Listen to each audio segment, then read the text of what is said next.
All right, y'all, what's going on? It's Combo Breaker 99. I'm back with another breakdown prediction video. All right, y'all, UFC 273. Y'all know I'm looking forward to this strawweight fight. The number 5 Mackenzie Dern versus the number 7 Tecia Torres.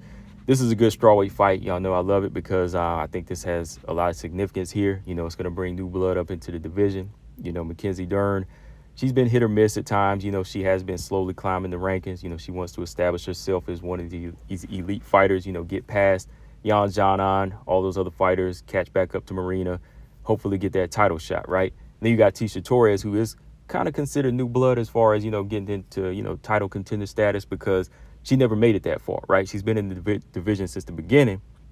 So she is an old head, but at the same time, she's kind of new blood up in this realm. You know, if she can get to this point, break into the top 5 or top 3, you know, that is definitely a new look for the champion. I mean, they fought 2 times, but it's a different title defense. It's a different situation, right? So, you know, Tecia Torres, she is bringing that. She is bringing that factor. You know, she's been growing as a fighter, improving. Then you got Mackenzie Dern, who's also improving. You know, she's a very much a dangerous fighter on the ground who's been trying to bridge that gap, like I always say, put everything together. So we're going to get a good fight here, you know. So let me go ahead and go through this fight, you know, pick out some keys to victory for both of these fighters and then give you my pick. For Mackenzie Dern, y'all know she's a BJJ legend. You know, she's solid on the ground, 100%. Probably got the best jiu-jitsu at 115. You know, I'd probably say second would be like Verna Jandiroba because they both showed each other that respect, right? Neither one of them really want to go down to the ground with each other. So Mackenzie Dern, yeah, can't argue. Her BJJ is probably the best. Next to her BJJ, I'd say, you know, her striking is becoming a factor, you know, somewhat. I think to certain styles it can be. You know, she definitely has naturally heavy hands. You know, she does have power. So linking up with Jason Perillo has been helping her develop herself as a almost close to a complete fighter. We can say on the path to a complete fighter, not complete fighter yet, right? So Mackenzie Dern going into this fight, dealing with a fast, quick, experienced fighter like Tecia Torres, I think, number one, she's going to have to fight under controlled pressure here, you know, and controlled pressure, I mean, she needs to apply pressure behind a good, hard, stiff jab and fight at that mid-range and just kind of back up Tecia Torres, you know, be smart, stalk, cut off the octagon, you know, the same way, similar ways the way Jessica Andrade was able to do, but at the same time, a little bit more educated. You know, Andrade, she was getting hit with some Tecia Torres right hands, but, you know, she was able to take the power. So I think if Mackenzie Dern is a little bit smarter with her boxing here, you know, she can kind of stalk forward, inch forward, and keep pumping that jab out every time Tecia tries to, you know, use the speed. So she's going to have to use timing, a good jab, in that mid-range fighting, all categorized under that, you know, controlled pressure. You know, just keep walking her down. Tecia can get her to the cage, which comes to the next key to victory is keep this fight in close quarters. You know, you got to keep this fight in close quarters. You know, I think she has to tie up, be smart in here, you know, work on her breathing as she's fighting on the inside, you know, and just really try to maul Tecia and put that size and weight on her. You know what I mean? She is the bigger fighter here, so be smart with it, you know, be strong, you know, because Tecia, if you let her get to the center octagon, I think that's where she'll pick you apart. So you have to keep it in close quarters. Whether or not you feel like you're the stronger fighter or not, or your wrestling is as good, you have to fight in the inside here. And I think just keeping Tecia Torres somewhere in her connection where she can really like get her hands on her. That's the best bet because that's going to get her to that next key to victory, which is take this fight to the ground at all costs. You know, keep it on the ground if she can get it there. Keep it there at all costs because that's where Mackenzie Dern succeeds. You know, her jiu-jitsu is like no other. You know, just give her a limb and boom, she's got you, right? So I think that's one of those situations where I think Hannah Cyphers, Miranda Marcos, fighters like that, they made mistakes. You know what I mean? Like they would take her down or they would try to match her on the ground or they would get caught up in a situation where their leg was there and boom, she'd get you, right? So I think Mackenzie Dern fighting in close quarters and, you know, always having her hands on Tecia is always going to get her closer to a victory, right? You never want to try to fight Tecia Torres at a range or try to box with her or do any of that kickboxing. So those are the main 3 things I think for her: control pressure, fighting in close quarters, and getting this fight down to the ground ASAP, right? And I'd say the 4th would be throwing combinations.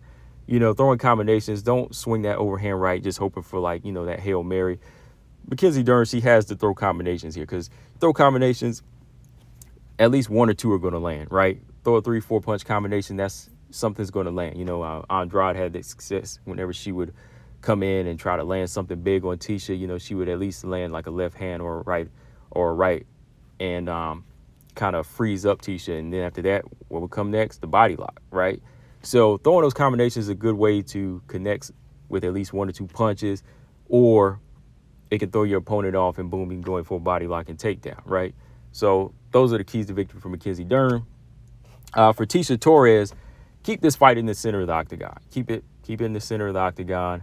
That's where Ticia's going to have her most. I think that's where she's going to have most success here because, she has the speed, she has the footwork, and she has the boxing. Next, I'd say is definitely use her 1-2s. I think her 1-2s are very solid. She's really been working on her power more and more. So straight 1-2s down the pipe, get in and get out. That's always a good way to kind of throw the slower fighter off, especially, when Tecia, she can throw combinations. I think a basic 1-2 is a good way to get it started, and then that'll open up the left hook, open up some body shots, and even those body kicks. Focusing on Mackenzie Dern's body is another key to victory for Tecia Torres, I think. Be smart with those body kicks because, you don't want to get caught. I think she needs to throw like a lot of good front kicks, like teep kicks to the body as Mackenzie Dern steps in, land those and, step out to the side, or land those hard side kicks to the, the ribs of Mackenzie Dern, to really kind of take that wind out of her.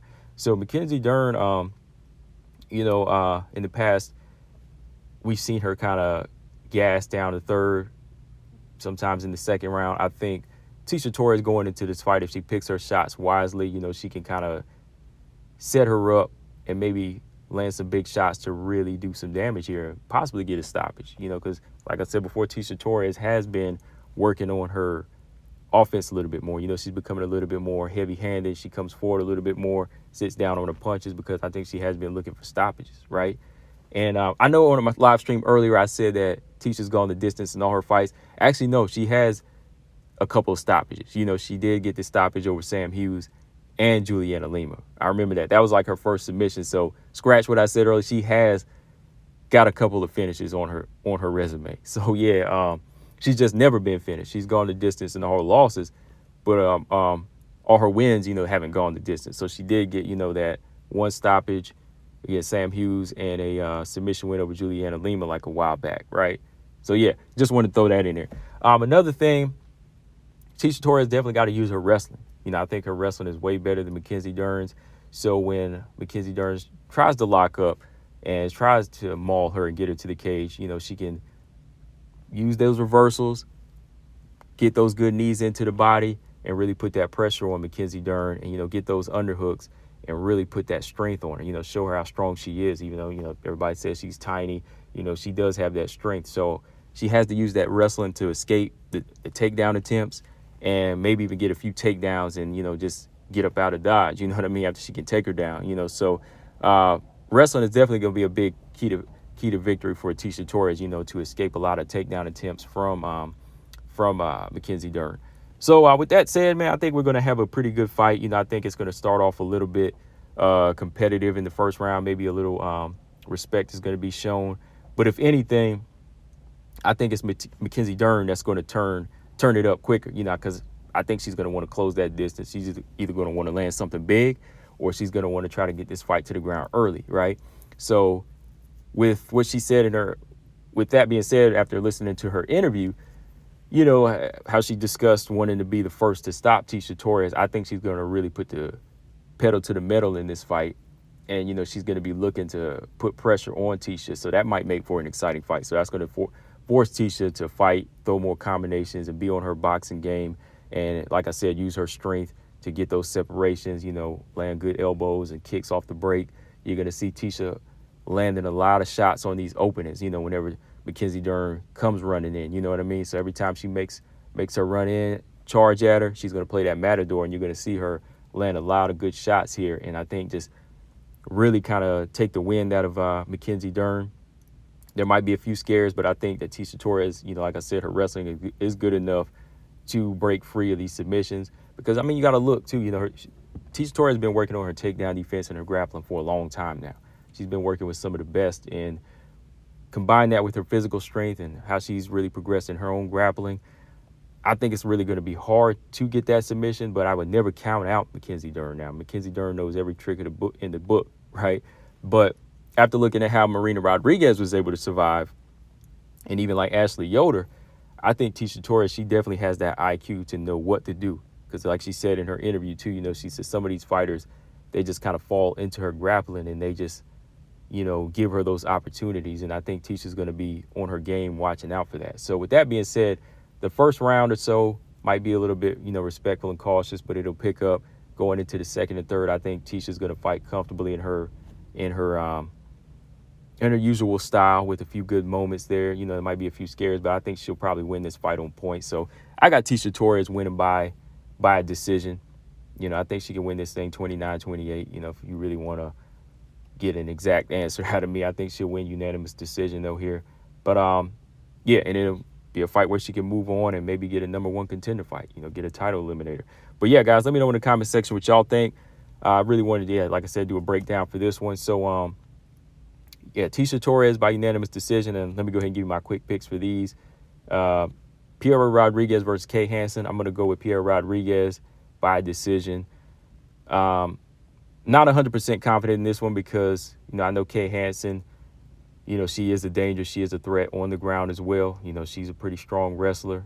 And if you give her certain openings and there's certain type of styles, like if you come forward, you know, that kind of plays into her favor. But Piera Rodriguez is tough, and she's also tough on the ground. You know, she's a very good grappler too, and, you know, she's a brawler.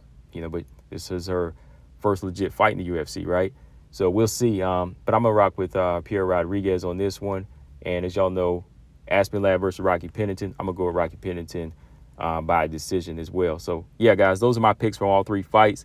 Let me know in the comment section y'all got. Combo Breaker 99. I'm out. Subscribe. Peace.